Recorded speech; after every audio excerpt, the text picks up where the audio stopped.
All right, well, welcome back everybody to season 3 of After the Tassel.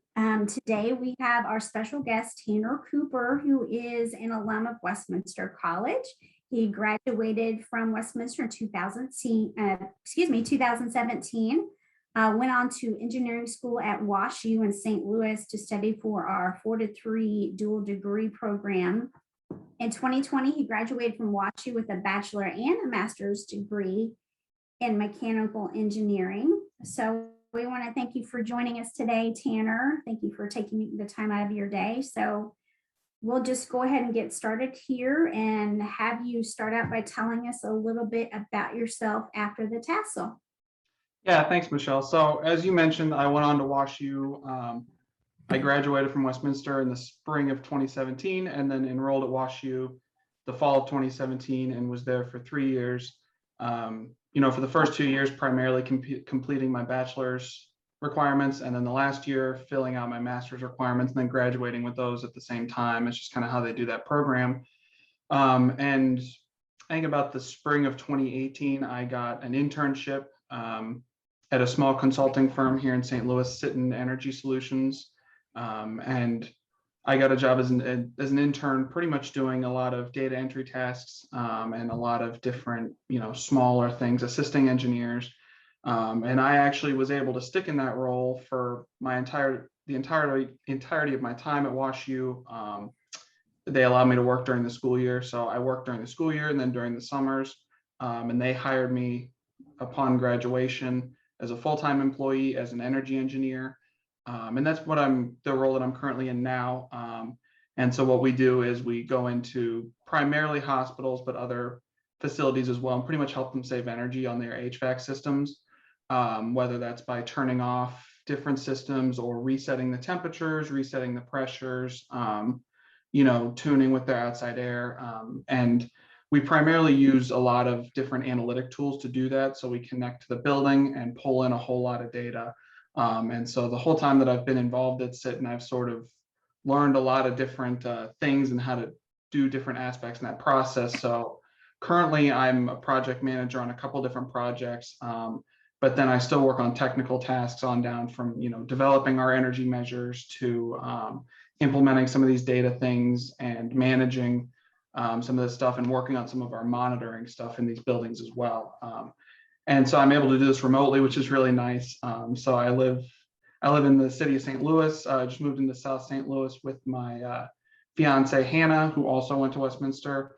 And we were engaged last July and are planning to get married in June. So things are going well. Congratulations. Awesome. Thank you.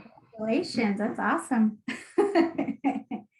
So we'll start out here. Who influenced you to attend college to begin with? Were you a first generation student? Was that expected of you? Tell us a little bit more about that.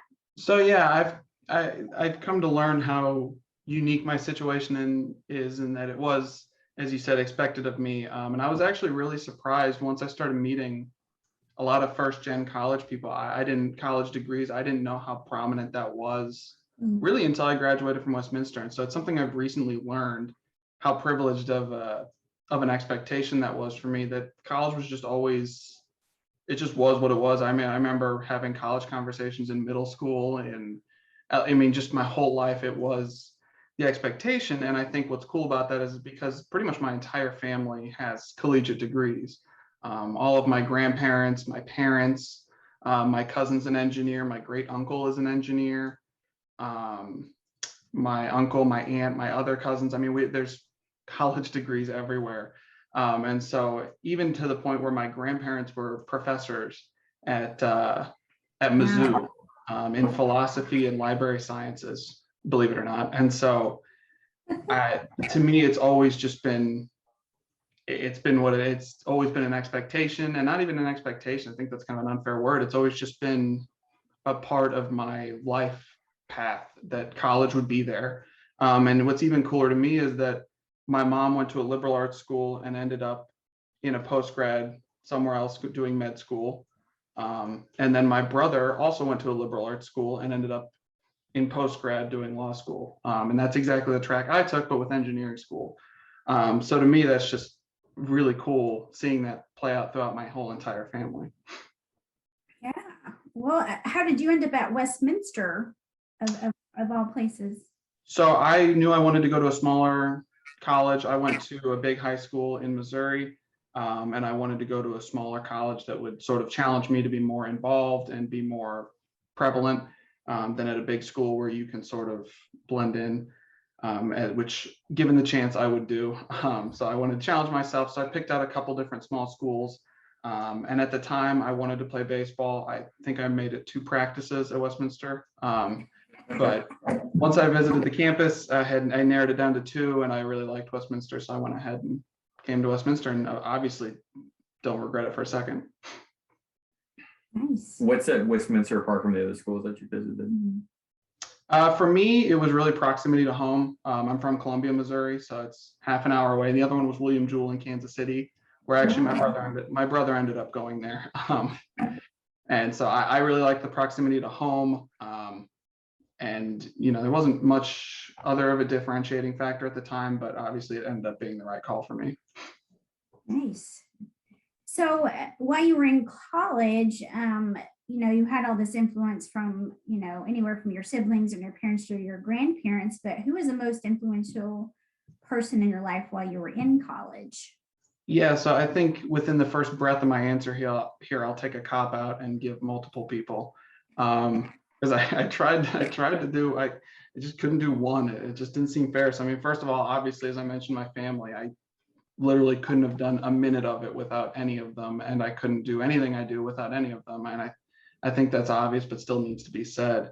But then at Westminster, Dr. Pong Yu in the math department, I took my first class with him my junior year. I took linear algebra, and I really liked him from the first day when he was standing on tables. And linear algebra is not really an eccentric topic, and for him to teach it in an eccentric manner was for sure stood out.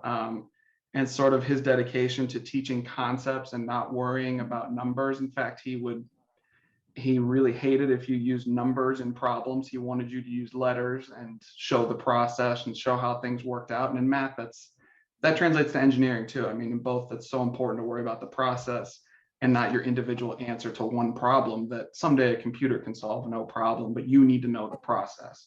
And so I really enjoyed that about him. And I ended up doing research with him my senior year at Westminster, and I presented the undergraduate scholars forum. And interestingly enough, that research led me to my emphasis for my master's. And so he's just always been he was a huge part of my time at Westminster. He's a huge part of my life now. He got me into teaching at Westminster, and really has just always been there, both in college and after. Another person would be Dr. Erin Martin. She left Westminster right when I did, actually, and I believe was teaching at Lindenwood. I don't know if she still is, but I only had 2 courses with her. It was Calc 1 and Calc 3, but I mean, the way she taught those courses had such a profound impact on me, and how I was just even as a freshman, you don't really think about how a professor's teaching a course. You just are worried about the course and the material, but it stood out to me how organized and neat she was. Even then, as an 18-year-old, I was blown away by that.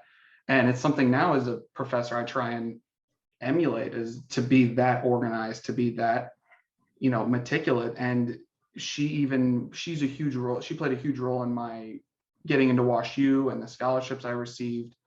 She was overseeing the engineering dual degree program at that time, and so I was constantly working with her. She facilitated my research with Dr. Yu as well. So when I was at Westminster, I didn't take many courses with her, but she played a huge role in my life at Westminster. And so the next person would be Dr. Laura Stumpy in the physics department. She's just the best. She's the nicest person in the world, and I love taking courses with her. She had such a good feel for, physics is hard to learn and hard to teach, and just hard is just a good description of physics in general, all around it. And for her to teach the courses the way she did, that made them so accessible, while also having such a good feel for what we understood as a class, and when to pull back, when to slow down, when to speed up, when to skip things, when to add in supplemental material. I haven't had a professor who's done that as well as she has. And, you know, she even at my senior year, I got a physics minor at Westminster. And so I took the bare minimum for that. And she encouraged me to take more courses, which is a hard sell again for physics classes, because you're starting to get into theoretical physics, and a senior in his second semester doesn't want to take theoretical physics too. But she somehow swung it and made it an enjoyable course, and to the point where I still have my textbook down here on my bookshelf down here, not this bookshelf, but the one down here. And so yeah, she just it was a huge, I mean, a little bit opposite of Dr. Martin, in that I was always taking classes with her. I was always talking about, you know, the course material with her, and she was just always involved in my academic schedule at Westminster, and I played a huge role in my time there. And so those are really the main ones for me. A couple others that I had some fleeting interactions with her, Dr. Cinnamon Brown. I mean, obviously she's just awesome. And I mentioned her because I enjoyed her American history classes thoroughly, but then she's also been a huge help to me, even in one semester of teaching, with how busy she is, to be able to make time for an adjunct professor teaching a small 3-hour course, a 101 course. She made time for that and was able to help me solve problems and answer all my questions, which is just speaks volumes to her and how organized and how awesome she is. Dr. Nate Leonard, same deal. I took academic writing with him, and he made it a little bit tougher than I think freshman me wanted him to. But looking back, I do appreciate that, and I appreciated that course. And even when I first started teaching, him and I did like a 2-hour Zoom where we just kind of lost track of time, talking about teaching, talking about techniques for teaching over Zoom even, and different things, and how to apply what he knew about teaching, you know, all the different courses he can teach to an engineering and technical course. And so that was just really cool to be able to talk through that with him. And then lastly is Dr. Natasha Sexton. I took a music course with her my freshman year, and if anyone watching this has a chance to take a course with her, do it. She's so passionate about that material that it just, I mean, music's already so cool, and she somehow makes it so much more interesting because of how engaged she is in it and how much she loves it. She makes you love it. And so I took that course with her, and I was also a mentor my senior year, and I was in her seminar. And so I got to work closely with her a lot for that. And she's, as the theme is emerging with all these, she's just the best. Yeah.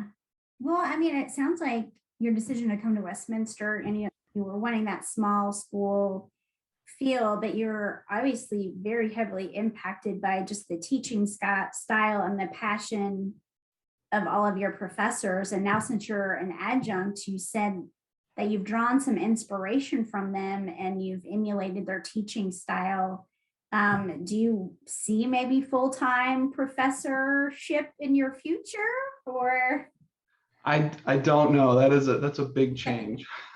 Yeah, for I sure. I enjoy the role for now. I'll say that. Yeah. Tanner, what qualities do you feel that you've taken from the professors that you've worked with in the past, and how you're using them now with your students? I mean, pretty much individually, like I said, like Dr. Martin, you know, I try as hard as I can to be as organized as she is, and I don't get there, but I really try.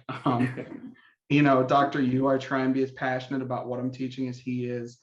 Dr. Stumpy, I try and make things as accessible as I can and have that feel for my students. And then, I mean, just kind of like that, I think about those things that drew me to those teachers and to those influences, and try and make the course, even if it is just a 3-hour 101 course, as I mentioned, make that course as good as I can with all of those different traits, and try and teach it to me as if I was a freshman taking that course again, and pull in some of that I would enjoy and that I would find engaging about the course. Sure. Well, if you were looking back on your college age self and you were going to give your freshman or sophomore student any advice, what kind of advice would you give yourself about your career? Yeah, so definitely the first thing here is, and I learned this more at WashU, mainly because a teacher outright said it to me and said it to the course, is that pretty much in college, you're paying to be taught to think. And that's true in any, and I mean, that's an engineering school where things are as minute and you're into the weeds as much as possible. And somehow you're still really only learning to think. And I think there's such a tendency in every level of schooling to really harp on individual things learned. A really good example, and this class has to be that way, but is anatomy, right? You have to memorize all the body parts, right? But eventually then you have to learn in all the different parts of the body, but eventually you then have to learn how they work together. And I think, there's a lot of problems with that in math and engineering where, classes are set up around, did you learn this procedure? Did you learn this process? Did you learn this technique? Well, when really you need to be learning how to think about them holistically and how to fit them into the bigger picture. Because if you just learn individual piecemeal processes, then it doesn't really, you'll be fine eventually, but you really need to learn to put it all together. And I think that especially in STEM fields, that's not fully highlighted as well as it could be. I think classes are taught very much with an accumulation of information in mind rather than fitting a lot of information together. I think it falls one step short. And I think I definitely fell into that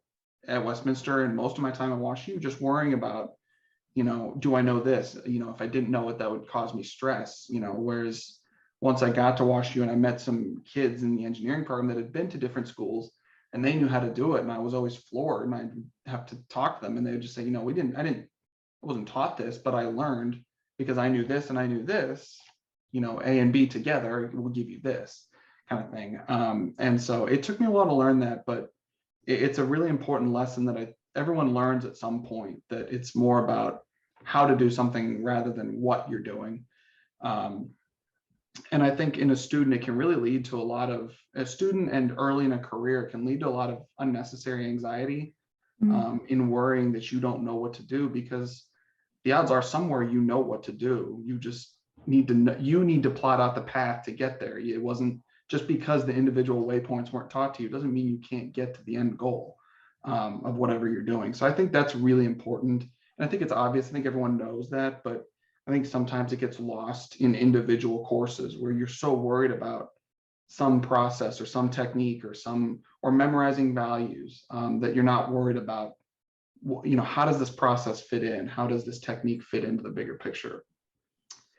I think another thing too was deadlines. This is really specific, but in school, when you learn deadlines, of course, college and high school and grad school and all school really is based off of deadlines for assignments and tests and quizzes. But I think I have always felt like and situations I was in, they were approached incorrectly. Where in college, let's say you have a homework assignment due. If you get that homework assignment done pretty well, you might get an 80 and you'll do fine, right? And if you did it 5 minutes before you turned it in, not only did you not learn anything about the material, but you didn't learn anything about deadline management. You learned nothing about really anything. And I found myself doing that a lot, just getting things done and getting them off my plate and out the door. But what you really learn once you get into your career is that deadlines are, first of all, no one in the real world can make a correct deadline. They're not correct ever. And if they are, then, something's wrong or something's weird. Like it's weird that deadline is correct. And number two is that since they're never correct, you need to learn how to communicate why they're not correct. Because if you're meeting every deadline, someone's going to want to know what you're doing. And I want to know how you're meeting every deadline. But really the important part is how you're managing all of them and how you're communicating that you can't meet some of them. And so when I teach my course, I do set deadlines, but then if you let me know within 2 hours of that deadline, and you have to give that 2 hours, but within that, if you let me know that you can't turn in your assignment for pretty much any reason, I'll give you an extension, because I think the important part is seeing past, this goes to the first point again, is seeing past the deadline and understanding what this assignment is, where that deadline fits in, and being able to communicate with me and say, hey, I'm sorry, I didn't get to this. And, my role as a professor teaching the course I'm teaching, I have to understand, if they have a Calc 1 or Calc 2 test that same day, it's possible they won't have time to give my assignment the right amount of time or thought that I want them to. So I would much rather them communicate with me and say, hey, you know, I can I turn this in tomorrow? I've got a test. I'll say, sure. And then rather than that situation where you have a kid that turns in an assignment right before the deadline and gets an 80 and they don't learn anything, you now have someone that learned how to communicate about their deadline, and you have someone who took the time to learn the assignment as well. So I think learning to manage your deadlines and communicate them is something that's communicate about them is something that's really important and sort of glossed over throughout most of school. I think those two were really big for me. Yeah. I mean, as far as what you were just telling us, were there any other tools? Say, did you access a tutor or pair up with another person in your class or form a study group? Were there any other measures that you took to succeed in your coursework? Yeah, at both schools, I did that. At Westminster, there was one of my friends was in a very similar track to me. And so him and I took courses together. We were able to do our homework together and kind of lean on each other. And then at WashU, I had a friend group who was doing, again, the same thing I was doing. And so we were able to do all of our work together. And I think not only was that big for managing deadlines and getting stuff done, but it was huge for, you know, the social aspect. Because, you know, at times it will bog anyone down, the amount that you have to do and the level that you have to do it at. And so having other people that are going through that is just so crucial and helping you do it and doing it well. Yeah, and it's so Tanner, kind of along with that too. So for any current freshmen or you know, with your Westminster, what recommendations or what do you feel is really important for them to take going forward during their time here at Westminster? You know, go to, and I think this was told to me 100,000 times. I don't think this is a unique tip, but go to office hours with your professors. You came to a liberal arts school, like go, you know, they have 10 kids in your class, probably outside of a few, like go meet them. Like they know you're in class, they know your name, they know what you're doing on your assignments. Like you might as well go put a personality to everything else.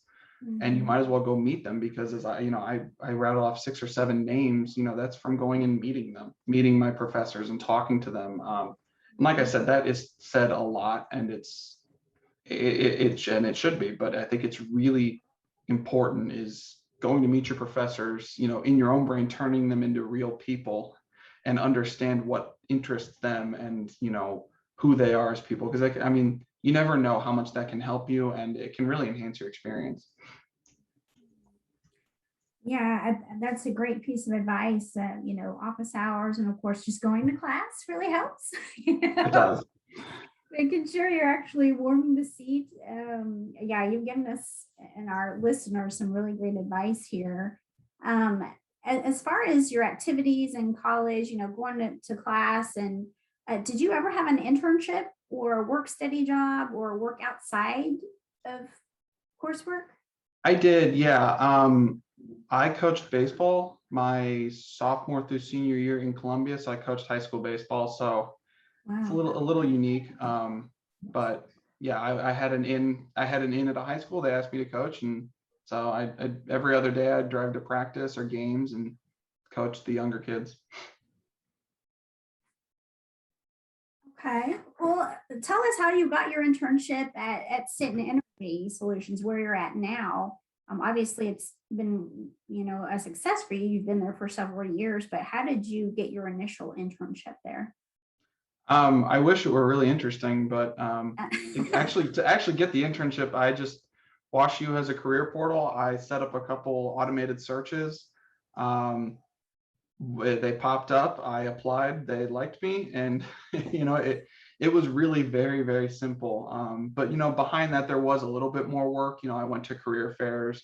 I got to know people in the career office at WashU, and had a couple people that I'd meet with frequently, and that actually really helped. When I think my bigger challenge, rather than getting the internship, was negotiating my full-time position. That was really difficult for me, because in the engineering field, and I think this is probably true of any field, when you get your first job, you're supposed to negotiate. And for most normal people, that's not enjoyable. We don't want to do that, right? We don't want to immediately go somewhere and ask for something before anyone knows us. But So they helped me through that. They helped me figure out, I basically, had to work on setting my own pay. So they helped me research that and figure out, what should I be paid with the degrees I have in the field I'm in the geographic region I'm working in, other things I can ask for, things are typical in the field. So I think the bigger takeaway there was that, I went into the career office, and I guess this is probably a nice plug here. I went into the career office and and met the people there and stayed engaged with them, and then they were able to help me when I needed it. Yeah, that's something I can say I've never been asked about here since I've been employed at Westminster, and I've only been full-time in this role for a year, but to be asked how to negotiate a salary. So I'm assuming that either one, they already know how to do it, which I don't place a lot of trust in that because it is a hard tactic to learn, or two, they're researching online, probably, such as, you did, or going into their career service office, like you said, or three, they're learning from somebody else. So it's a hard trick to learn. Knowing what your value is and what you're worth, and learning how to ask for that is really hard. And, especially for females who tend to ask for less than what the market is actually, paying a lot of women in the field. So Right. And I mean, a lot of what they relied upon was past data. And as you mentioned with women, there's not a lot of good past data in terms of pay amount. So it's kind of in unknown waters with that for sure. Is that something, since you're in the STEM field, are you seeing more female peers, or have you noticed females older than you or younger than you coming in? So we do have a couple. We have a female engineer at our company, and she's awesome, of course. But I would say more, I've noticed it tangentially. Mechanical engineering is still pretty predominantly male, unfortunately. Mm-hmm. There were a lot more, women in my classes than I probably expected. But I know those numbers are still skewed pretty heavily in mechanical. But at WashU, they were constantly advertising. There's a lot of, and I think the percentages actually flipped now to percentage women in computer science. There were a whole lot of women in STEM clubs, grants, scholarships, all sorts of opportunities. I know surrounding computer science specifically, and I'm sure in all the other fields now. Obviously, I didn't explore them as they don't apply to me, but I'm sure they exist in all of those disciplines as well. Yeah, it's important. It's important to get those females in there in those classes and on campus. So. Did you have any more questions for Tanner? That is all I have. Tanner, we really appreciate you taking the time to meet with us, and again, just the feedback, the information you've given us, and especially for our students, is great. It's really exciting to hear how you're working with your students and working with them to really understand the importance of deadlines, and but also to be able to communicate that and to focus more on the quality of the work and what they're learning. I think that's extremely important, and across the board for all of our students to understand that. So I think that's really neat. That's your take on that. Yeah, and also you plugged career services a few times, so we appreciate that as well. That wasn't even intentional, believe it or not. That just sort of happened. Well, that's the best kind, right? Yeah, we didn't think about that beforehand. So. But I echo what James said. We appreciate you taking the time today and speaking with our students and our listeners. Again, to our listeners, we do post these podcasts to our YouTube channel. We hope you can subscribe. So thank you again. And hopefully we'll invite you to a workshop, hopefully next spring, Tanner, and you can actually talk with some of the pre-engineering students, about your career, and maybe just a little bit more detail if you'd love to do that. Oh yeah, that'd be great. Yeah, we'd love to have you. So we'll be in touch. So enjoy the rest of your afternoon, and we'll. Awesome. Thank you so much, and thank you for having me on. I like to get to talk about this stuff because I don't get to normally, so it's just normally in my head. So it's good to actually say it. And I appreciate you guys doing this with me. It's awesome.